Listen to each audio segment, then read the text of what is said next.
Jai Shri Krishna. Today we'll be doing part 2 of decoding the Navamsha chart. So if you have not watched the part 1, right, please go and watch the part 1 video of the decoding of the Navamsha chart before you come to the part 2, right? I would also highly appreciate if you can share your comments in the comment section as well, right? And definitely please follow the channel. As I said, today is Wednesday. I also teach Vedic astrology classes, right? Live, and it's free in the Vedic Astrology Club, right? In Clubhouse. So you got to download the Clubhouse app, right? And come to Vedic Astrology Club in the Clubhouse. The links will be also in my YouTube channel as well. Okay, so coming back, this is part 2 of decoding the Navamsha chart, right? In the first part, we spoke about the D1, which is the Rashi, which has got life.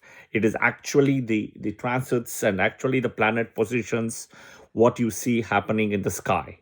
The D9 is actually calculation based like any other chart.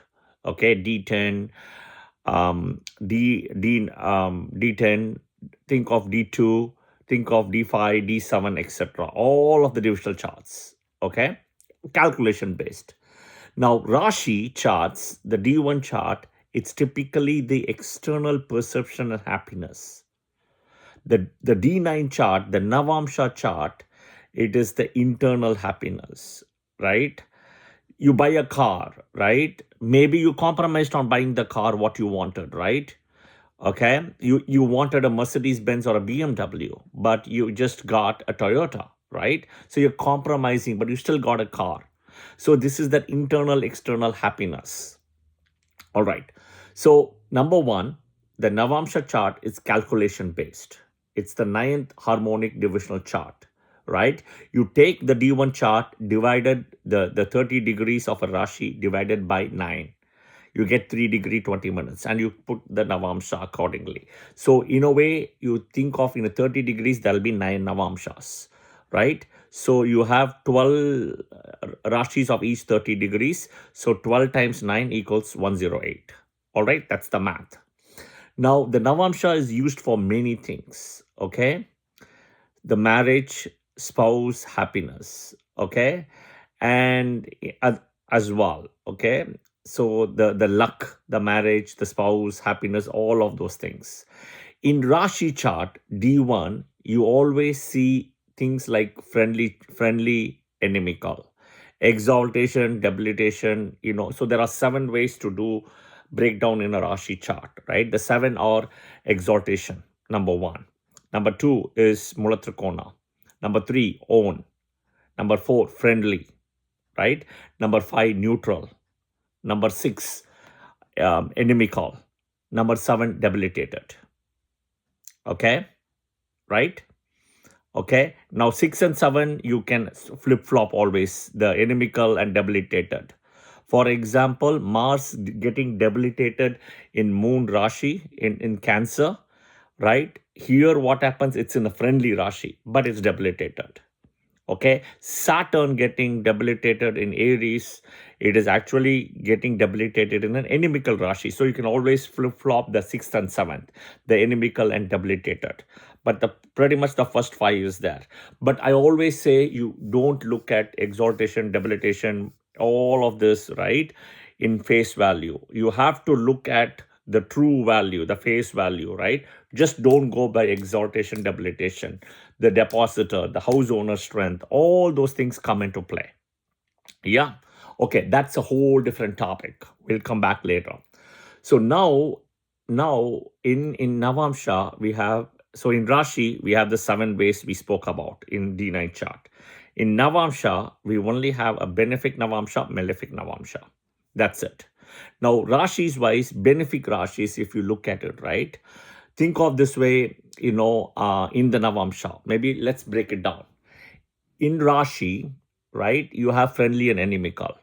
Venus sitting in Capricorn and Aquarius. Even though Capricorn and Aquarius are malefic because of Saturn ownership, Venus is sitting in a friendly Rashi. Friendly Rashi. That is the most important thing. People think Venus in Capricorn and Aquarius is a bad, placement. It is not. It is sitting in its friend's house. This is the most important thing. Venus does bad in Cancer and Leo, right? And the worst is Leo, then Cancer in a way. Okay? Because think of Sun can combust Venus very badly. Okay? So Venus does very bad in Cancer and Leo, even though Venus is debilitated in Virgo. Okay? At 27 degrees in the nakshatra of Chitra nakshatra. Okay? That is where it's get debilitated. Yeah, Chitra nakshatra. The reality is, right?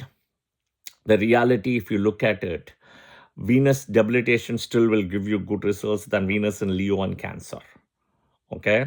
Because of its inimical nature, and Venus feels very uncomfortable in Leo. All right. So now we'll come to the Navamsha, the benefic and malefic. Okay? So the benefic Navamshas, right? By default, okay, you have the Sagittarius Navamsha, the Pisces Navamsha. You have the Libra Navamsha, you have the Taurus Navamsha. And the fifth and the sixth is Cancer Navamsha and Virgo Navamsha. Now, the fifth and sixth are conditional. If the Cancer Navamsha is extremely beneficial as even number one, if moon is with strength in the D1 chart as a full moon, right, or close to a full moon with strength, okay, that moon with full strength, Cancer Navamsha will become extremely benefic than even Sagittarius, Pisces, Libra, and Taurus. Okay, but if moon is without strength, born in an Amavasya time period or with eclipse, right, that Navamsha of Cancer is malefic. Okay, same thing Mercury, Virgo Navamsha. Virgo Navamsha can be benefic if Mercury is independent in D1 chart, independent, right? There should not be any conjunction with a malefic in a D1 chart. In this case, we consider Saturn, Mars, Rahu, Ketu, and to an extent Sun as well. Okay, Sun is a malefic, right? But all these planets, you see, Mercury has to be independent. Okay? If Mercury is independent in the D1 chart, Virgo Navamsha is benefic. And Mercury is with a malefic in a D1 chart, then in the case, Virgo Navamsha is not a benefic Navamsha, right? So in a way, you see Cancer and Virgo are conditional benefic Navamshas, okay? Conditional benefic.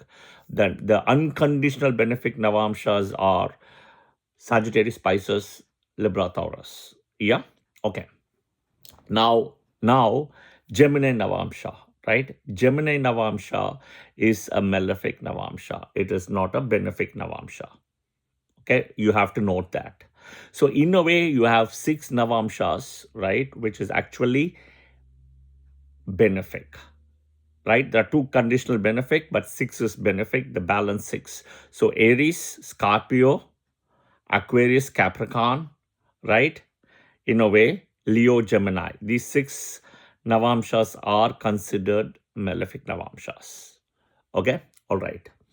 We spoke about exaltation and, debilitation and own. Think of this way, the exaltation, debilitation, and own, as I explained, right? The 7 layers we broke down. Okay?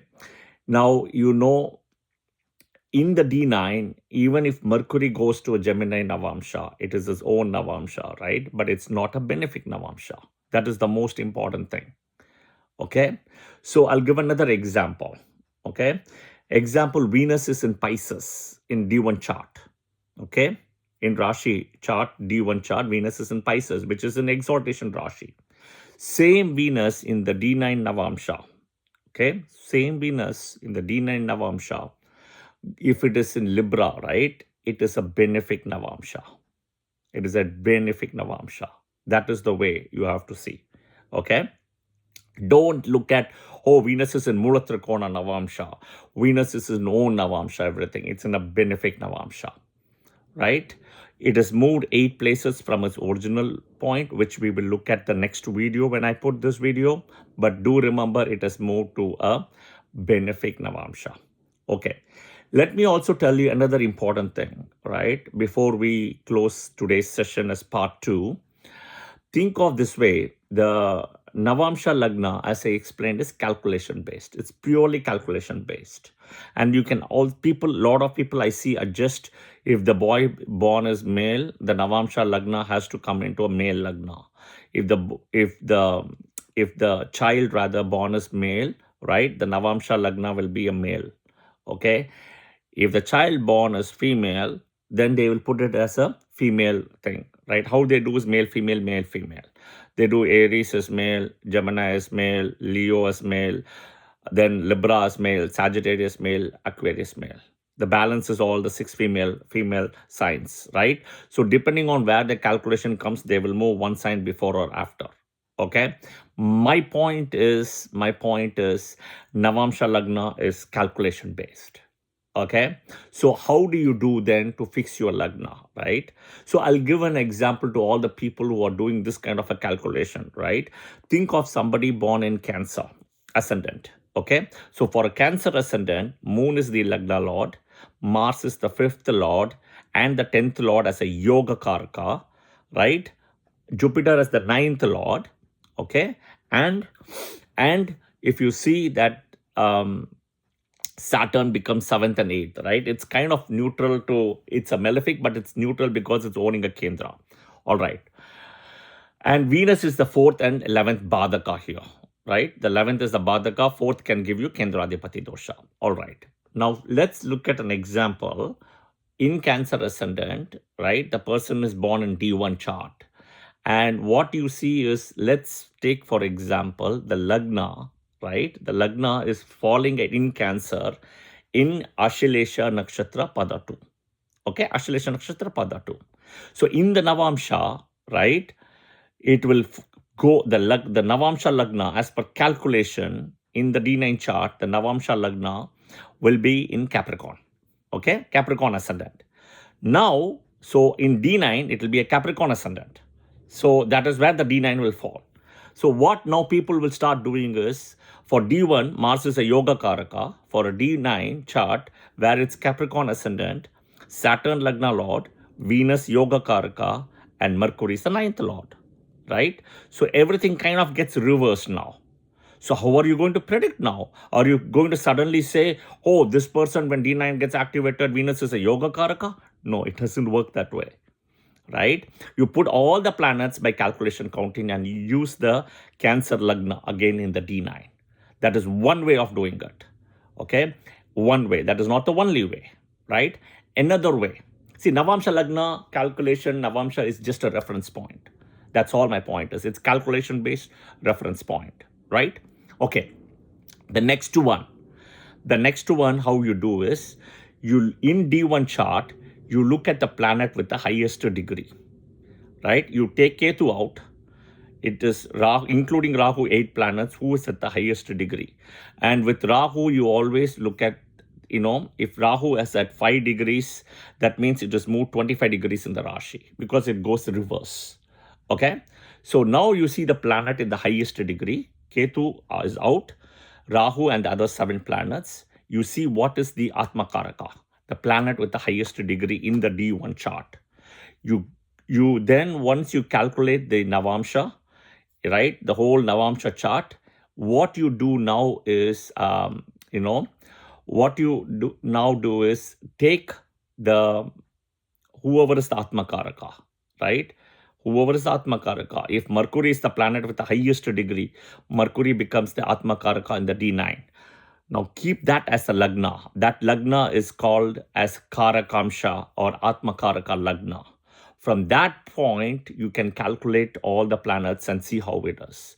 So you can use that as well, right? Which is Atma Karaka is nothing but the soul's journey, right? The driver of the soul's journey. Okay. So these are a couple of ways to do it. I would highly recommend, keeping reference point of Navamsha Lagna is fine, but move away from calculation and predictions.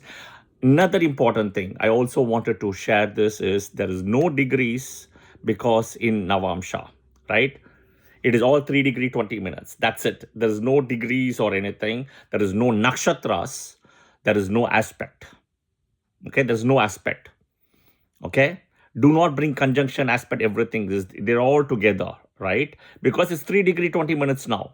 What you have done is you have taken a big chart of 30 degrees times 12, 360 degrees, and each Navamsha you have kind of shrunk it to 3 degree 20 minutes. From 30 degrees you brought it to 3 degree 20 minutes, right? That's a Navamsha. So that is exactly what you have done, right? So do not bring nakshatras in Navamsha, do not bring aspects, do not bring yoga karaka with putting new Navamsha lagna and everything. If Cancer ascendant Mars is a yoga karaka, then Mars will still be the yoga karaka in the Navamsha as well. Simple as that, right? The other route you can do is Atma karaka, karakamsha, which I explained as well, okay? So I'm trying to go layer after layer in Navamsha to teach people rather than dumping it everything at one slot, yeah? I hope this was helpful. Please share your comments and see if you find this helpful and interesting as well. All right. Jai Shri Krishna.